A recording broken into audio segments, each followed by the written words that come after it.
We're starting.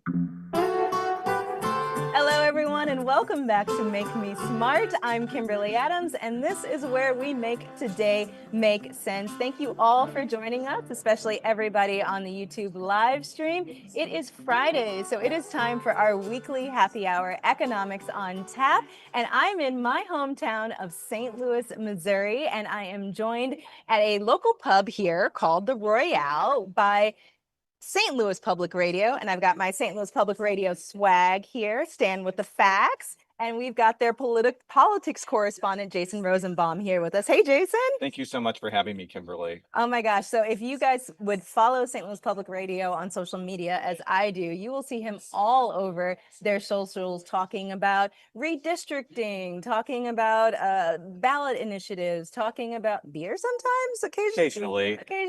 Also talking about the aftermath of the tornadoes here that happened earlier this summer. And, you know, he's a great reporter, so we're super happy to have you joining us for Economics on Tap. So welcome to the show. Well, it is an honor to be here. And the other thing that I'm well known for on my Instagram feed is that my wife, Lauren Todd, sometimes appears and then ruthlessly makes fun of me, which makes me feel very humble because I am a egomaniac that sometimes needs to be put in check. Yes, because we all know that public radio reporters are known for their giant egos.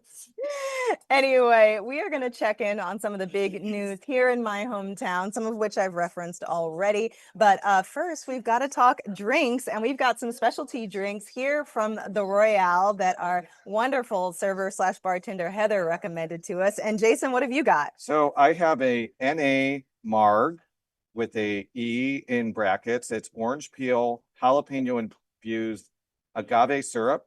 We're reading from the menu here. Sour mix topped with club seltzer. And I'm using your illustrious platform to officially come out as a non-alcohol drinker. I have not actually drank alcohol since November 13th, 2024. Cheers. Congratulations. Thank you. I don't judge anybody that does. I am really glad that a lot of bars in St. Louis have non-alcoholic options. And I think that's really great for people that want to either drink less or stop drinking at all. Yeah, I think it's been amazing seeing just like how many more really great mocktail options there are in restaurants and bars all over. This has been a huge thing in DC.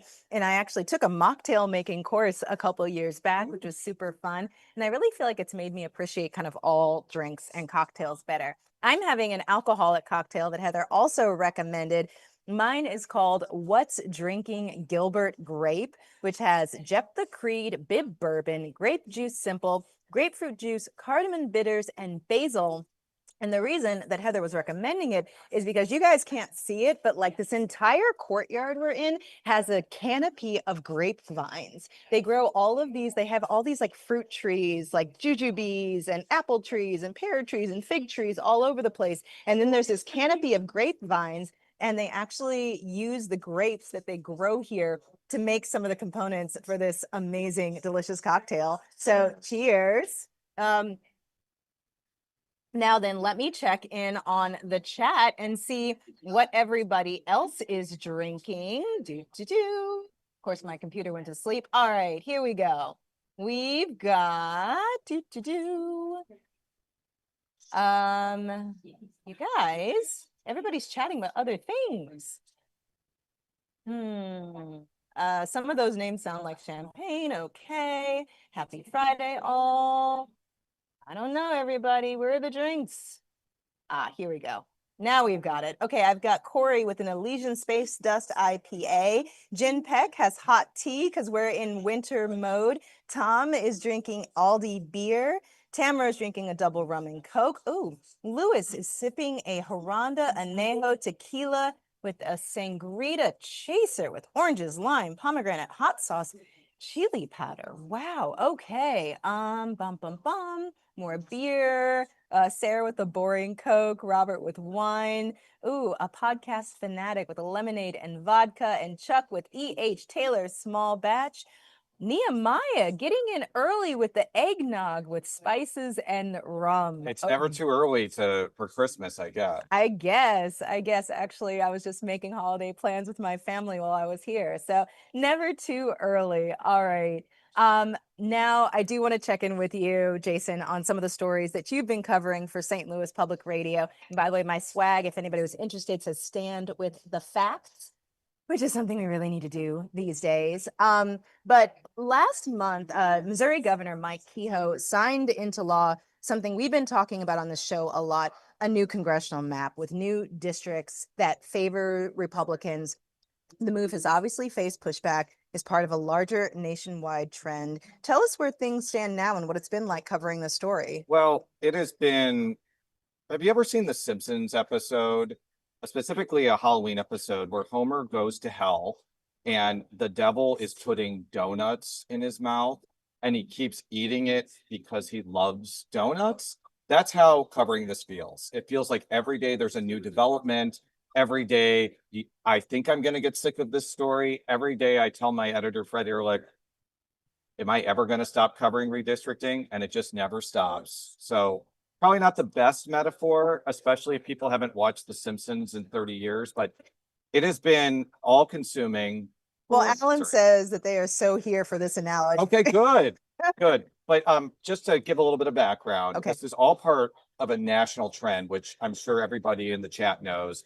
President Donald Trump has been pressuring Republican states like Missouri to redraw their congressional districts to be more Republican ahead of the midterms, because historically in midterm elections, the president's party does worse. Right. And the House has a very slim majority. So they need as many seats as possible. And in Missouri, they're only targeting one seat, and that is Emmanuel Cleaver's seat in Kansas City.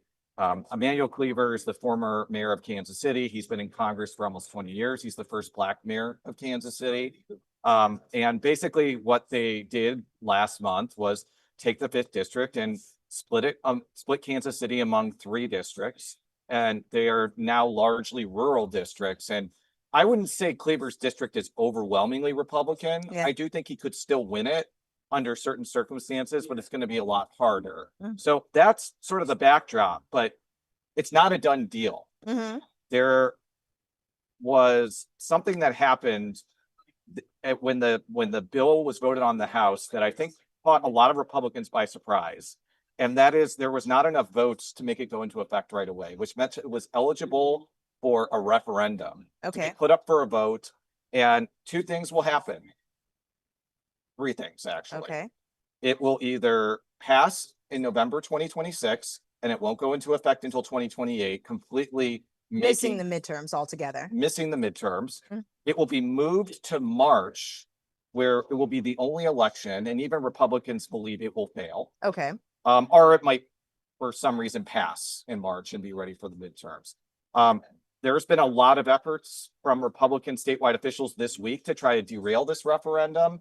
Secretary of State Denny Hoskins is saying the signatures that were gathered before Wednesday don't count.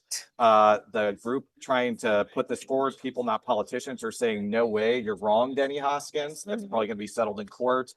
And then Attorney General Catherine Handaway is sued in federal court to say you actually can't do a redistricting referendum because it's unconstitutional. So it'll be interesting to see where that goes.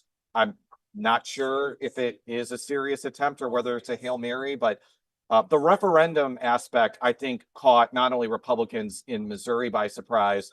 I can't disclose my sources, but I think it caught the White House by surprise as well. You know, it's so interesting, to see this national story of this effort to sort of shift the map in favor of Republicans for the midterms play out right here in Missouri. I know you had a post on social media about not even being sure of what district you were going to be in. Not sure. I'm not sure. I live in the 2nd congressional district in Richmond Heights, which is represented by Congresswoman Ann Wagner. Under the new map, I would be in Wesley Bell land, the 1st congressional district where we are here in the city of St. Louis. So I will either get to vote in the rematch between Cori Bush and Wesley Bell, or likely Fred Wellman versus Ann Wagner. We'll just have to see. We'll find out at some point, I guess. You know, you mentioned all these ballot initiatives that people are pushing forward, you know, in response to this redistricting effort. But there have been other ballot initiatives that have passed here in Missouri. I'm thinking about the ones on abortion, the abortion amendment, as well as I think, what was it, sick leave? Paid sick leave. Paid sick leave, where Missouri voters passed ballot initiatives to change the law. And then the Missouri state legislature was just like, no, thanks. Yes, that is basically a good summation of what happened. There's a little bit of context I do want to put forward. So last year, Missouri became the first state in the nation to undo a total ban on abortion through the initiative petition process. It passed something called Amendment 3, which enshrines abortion rights in the Constitution. It basically obliterated a near total ban on abortion. The only exception in Missouri was for medical emergencies. We didn't have a rape exception, no incest exception. We didn't have any weeks. It was one of the strictest abortion bans in the nation. It passed, and basically a lot of these anti-abortion laws have been falling in court. So Republicans in the legislature are putting a measure that would repeal it on the 2026 ballot, also called Amendment 3, which is probably going to be very confusing. Right. But what they're trying to do that I think is really causing a lot of concern is on the ballot summary, they're trying not to say it actually bans abortion again. They're honing in on another aspect, which bans gender affirming care for minors and puts it in the Constitution. We already have a ban in Missouri in statute, but they're trying to put it in the Constitution. Yeah. I don't know how this is going to play. Like, the reason this passed was because 300,000 Republicans that voted for Donald Trump voted for this. And I talked with a lot of them. None of them were fooled. They're just pro-choice Republicans. So if the Republicans that are not pro-choice can't get those people on their side, I'm not sure this has a chance, but I don't think the abortion rights folks are taking any chances, and they're definitely going to try to fight hard on this. So another national story playing out here in Missouri that's also playing out in my sort of adopted hometown of Washington, D.C. is the deployment of the National Guard. And I've been seeing them all over my neighborhood in D.C., but I know they've been deployed here. Have you seen them? How are they showing up? So they're kind of doing it in a different way. Okay. Governor Kehoe basically authorized a mission so National Guardsmen could work clerical jobs basically at ICE. Okay. So that ICE has more capacity to do immigration enforcement. Only like 15 people have agreed to do it. It's totally voluntary. There's not a situation where the National Guard is like patrolling the streets of St. Louis or Kansas City.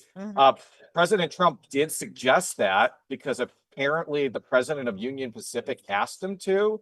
I think from an optics standpoint, it was kind of a backhanded diss of Governor Kehoe because Governor Kehoe just engineered the state takeover of the city police department. And now there is a state board that oversees the police department in St. Louis instead of the mayor. So if crime is out of control, and I'm making this point, not saying it is because of this, because it's very new. We don't know how it's done, but Trump basically was saying if crime is out of control in St. Louis, it's the governor of Missouri's fault. The governor of Missouri is a Republican. So I think that plan kind of fizzled pretty quickly, unlike Chicago, Los Angeles, or Memphis, where the Republican governor is on board with the National Guard. The other story that I've really been following closely here in St. Louis, because it affected a lot of people I know, even some of the folks I went to church with growing up, were these terrible tornadoes over the summer that really devastated particularly parts of North St. Louis, a lot of lower income areas. You've been following that story as well. How has that been going since then? It's been very uneven. I actually was in North St. Louis today to look and see what the progress was, and there's some like bricklayers like trying to rebuild some of the historic brick buildings in sort of like the northwest part of the city, but there are still a lot of homes that look exactly the same as they did 5 months ago. And there is increasing frustration that FEMA is really not doing enough to help. And this is not just Democrats who are saying this. I talked with Senator Josh Hawley and Representative Sam Graves. They both feel that FEMA is too slow and they aren't reacting enough. I did ask them both, is that because Trump basically fired a lot of people at FEMA? And both of them said, they have also seen a slow response from FEMA even when it had more staffing. So I do think that this could bring perhaps a conversation about maybe how to make emergency declarations go faster, because that has been the biggest problem historically, that there's a lag between when a disaster happens and when FEMA resources are available. And we'll see if that happens, but Congress isn't doing much right now, so I'm not holding my breath. Definitely not doing much. I was on the National Mall yesterday, talking to people about the shutdown and Congress not doing anything. I actually ran into these two German tourists who were historians who had come to the United States specifically to go to the museums, and all the museums were closed because of the shutdown. Ah, I'm sorry, Germans. sorry, everybody. All right, we are going to take a quick break. And when we come back, Jason Rosenbaum of St. Louis Public Radio is going to stay with us for, of course, a very fun game. We'll be right back. Oh, sorry. That's okay. We are back, and it is time for Jason and I to play a round of half full, half empty, and Drew Dostad is here to host. Drew, take it away. First up this week, are you half full or half empty on postponing your flight during the government shutdown? Oh my gosh, I was really torn about this. I was not torn about it because I was coming home from my mom's 75th birthday. Happy birthday, Mom. But I got to the airport extra early this morning because I was very worried about, whether or not my flight was going to be delayed, whether there were going to be long lines at TSA because of the shutdown. I had no problems. The TSA agents were very nice. I said, thank you, really appreciate your being here. And they're just kind of like, what are they going to say? They're not being paid. Yeah, I'm half full, I guess, because I actually just booked a flight to Washington, D.C. for Okay. November 6th. So we'll see if the shutdown is still going on then. But I have a lot of audiobooks that I can listen to in podcasts, such as this great one. Make me So wherever Make you Me get Smart podcast. from Marketplace. So I will just listen to that as I wait in the extremely long TSA line. So Drew, was it half full or half empty on delaying flight plans? Yeah, I guess Okay. that's sort of confusing. On delaying flight plans, I'm going to say half empty because, and I actually did a story on this for Marketplace about the power of sort of TSA agents and air traffic controllers in ending the last shutdown. And when travel really does start to get snarled up as a result of the shutdown, that's when there's a lot of pressure on members of Congress. But when I reached out to sort of the TSA union and the air traffic controllers union, they're like, it is not our responsibility to decide whether or not the shutdown ends. That's Congress's job. And don't put this on us. And especially the TSA union guy was like, look, we didn't start calling in sick in 2018, 2019, just because we were trying to make a point. People ran out of money to function in their lives. And the air traffic controllers were like, look, we're already short staffed. People are already working 60 hours a week. And then you're asking people to work with no pay. And then Trump came out for a little while and was like, oh, maybe we won't even give them back pay. Look, these people are out here like keeping us all alive. And it's really sad and disheartening. If I did not, I'm really torn because on the one hand, like I want to travel and see my family for the holidays and things like that. But on the other hand, I don't want to put additional burden on people who are dealing with a lot. Half empty on delaying travel plans because maybe we do need to see the full impact of the shutdown for something to be done. Maybe, but I mean, I don't really travel that much. And when I do, it's like a once a year thing because I have 3 small children. For this flight, I'm going by myself. So I'm going to stick with, is it half empty by canceling my trip, delaying my flight? I think that makes you half full. Okay, I'm half full. I'm sorry. I okay. wanted to make sure I got the terminology right. Ginger Rob in the chat says, as I sit in Orlando airport for a delayed flight, I'm half empty. And Sarah reminds folks that don't forget you can opt out of the facial recognition. I opted out of my facial recognition in the TSA line again, as I always do. All right, what's the next one, Drew? Let's stay with the shutdown. Senate Majority Leader John Thune says he has floated a deal to guarantee a vote on Obamacare subsidies, but only after the government reopens. Are you half full or half empty on this being a way through the impasse? Yeah. So every time I do interviews with politicians and sort of experts in Washington about what it's going to take to end the shutdown, the thing everybody comes back to is trust, and that there is a complete lack of trust between the parties right now.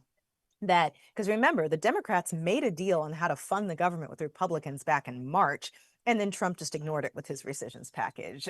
She says in bitter public radio, lack of funding. Um, but so Democrats also, I think, not only are looking for some guarantees on these ACA subsidies, but are also looking for some guarantees that whatever deal they make is actually going to stick. I do think that both parties have kind of painted themselves into a corner with no clear way out. So it's a bit of an olive branch, but I don't know that it's going to be enough for Democrats now that they've dug in so deep. I'm going to have to say half empty. What do you think? That's a good question. I'm gonna go with half empty too. I don't really see what the functional difference is of just voting on a CR with the subsidies at the same time, or voting on it after the government comes back on. Like, what if they vote to reopen the government and then they just have the vote on the Obamacare subsidies? I feel like both of those things I just mentioned are the same thing. I'm going to go in a little bit of a different direction here and bring my Missouri focus in. I think that this entire episode really makes me think that if there's going to be a 60 vote filibuster, that the filibuster has to be a talking filibuster, like in Missouri. What does that mean? Senators actually talk and have to stand and switch off between people in order to block a bill, which is what happens in Missouri. And it's why Democrats, even though there's only 10 out of 34 in the Senate, actually have a lot of power.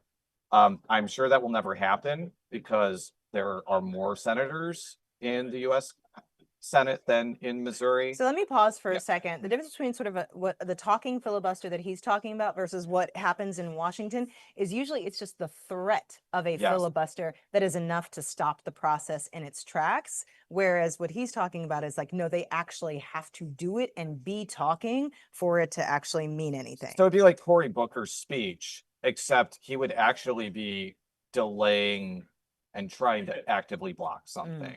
I think that that could really change the dynamics in the Senate, because like people would actually have to exert physical energy to block stuff. And yeah, I mean, I guess we need to be honest with ourselves. There are like 85 and 90-year-old people in the Senate. That's They're not exactly going to do what that. Robert Anstead in the chat is saying. Make them stand there and talk. They are old and they will pass I mean, out. but it may also mean someone like John Ossoff or Josh Hawley, who are both in their 40s, could become very effective filibusters, or Eric Schmidt, who is also from Missouri and is a former Missouri state senator. I'm going to guess if he's watching this, he does not, neither one of them like this idea, but you know, I think we should, that's one Missouri thing I think we need to import into Washington, D.C. Can I just also go off on a tangent, because I listen to a lot of like political process podcasts, because I am who I am and I cover what I cover.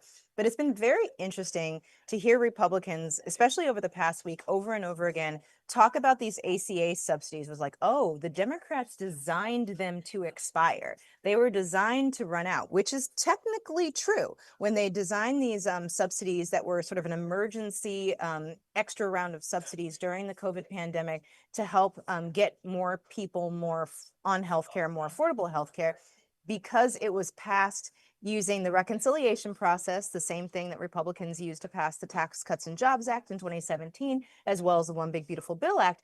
Because of the rules of reconciliation, they had to keep it under a certain price tag, and therefore these subsidies were designed to expire. And so it's been very fascinating listening to Republicans all this week complain about Democrats like, oh, they designed these subsidies to expire, so I don't know why they're complaining about us letting them expire. And it's like, huh, that's really funny, because when we were talking about the One Big Beautiful Bill Act and the tax cut extensions that were designed to expire, and the narrative from the Republicans then was like, if you let these tax cuts expire, it's going to raise taxes on 60% of Americans, which is the exact same narrative that Democrats are using now, which is that if you let these subsidies expire, it's going to skyrocket, is the term that everybody is using, the cost of healthcare for tens of millions of Americans. So just a little rhetoric narrative thing that's happening. I'm sure you pointing out that inconsistency is absolutely going to change the senators' minds. So I congratulate you on that. That was really cynical. What was the next one? or Jason? Next one, we're going to head up to the audience poll on this one. Now that I've been, I was just kidding around. down. I mean, that was seriously a good point. You used to always tell me I was too optimistic about politics, and now I'm hearing it again from Jason. Okay, what's the poll, Drew? All right, everybody get ready to weigh in. Are you half full or half empty on St. Louis style pizza? Oh, okay. 100% half empty.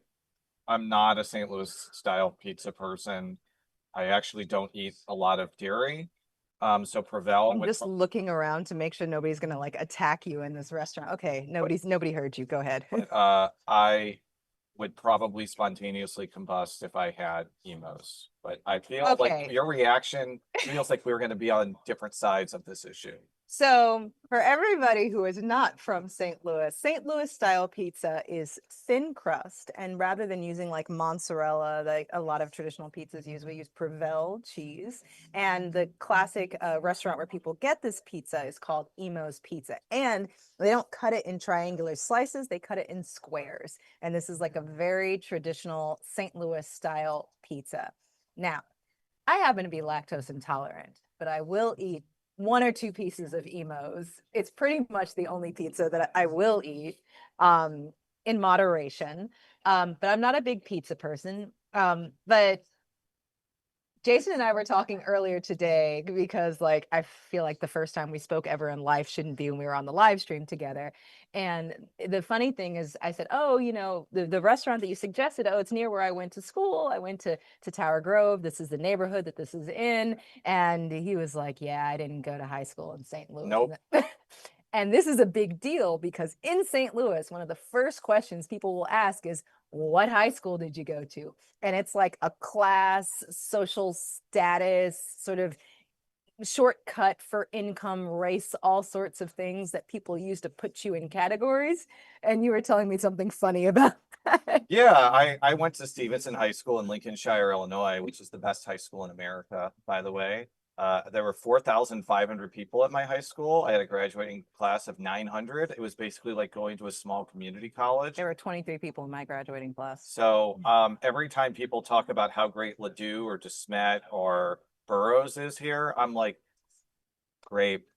Wasn't as good as my high school in suburban Chicago. So. I know you were also telling me how like it's immediately like no one will accept you as a real St. Louisan. Yeah, that was actually what I said. I forgot what I did 10 hours ago. And it's interesting because I'm going to be forever a transplant because I wasn't born and raised here, but like my family has lived here in some form or fashion for over 100 years. Like my dad's family actually came from Ukraine to Argentina, to Iowa, to North St. Louis. And then my dad grew up in St. Louis County. So my roots here are actually pretty strong. But you didn't go to high school here. I didn't go to high school here, so I'm just a transplant. All right, on the question of half full or half empty on St. Louis style pizza, the poll is closed. 56% are half empty, along with you. My brother is over here. Did not like that answer. My brother was half full along with me, but 56% of you are half empty along with Jason. 44% are half full on St. Louis style pizza. And that is the end of our game. thank you so much for joining us, Jason. Tell people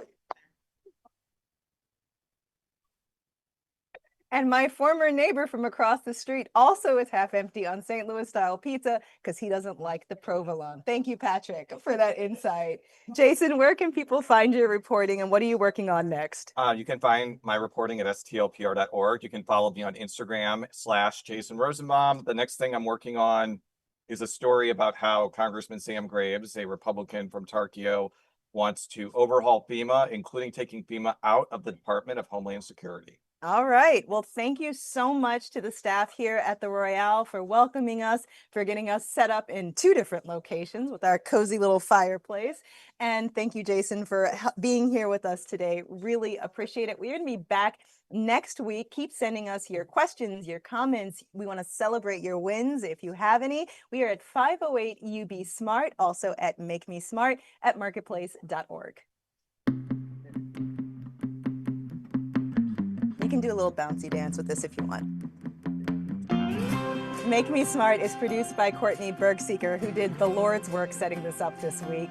Today's episode was engineered by Charlton Thorpe. The team behind the YouTube live stream is Emily McCune and Antoinette Brock. Our interim supervisory senior producer is Stephanie Seek. Nancy Fargali is the executive producer of Marketplace Shows, and Joanne Griffith is our chief content officer. And shout out to all my family who showed up for the show today. He says, go emos.